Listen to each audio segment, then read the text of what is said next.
నీటి మునిగిన పాలమూరు రంగారెడ్డి ఎత్తిపోతల పథకంలోని వట్టెం పంప్ హౌస్ విషయం బయటకు రాకుండా కాంగ్రెస్ ప్రభుత్వం గోప్యంగా ఉంచింది.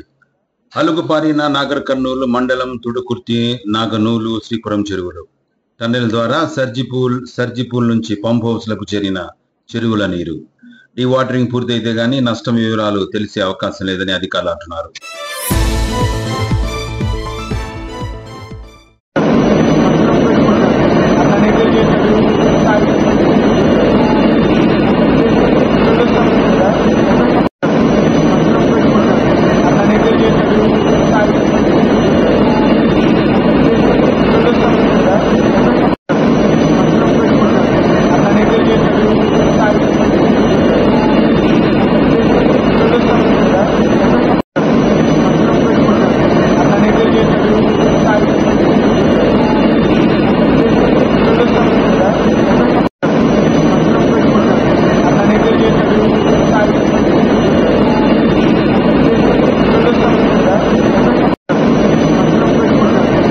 Thank you.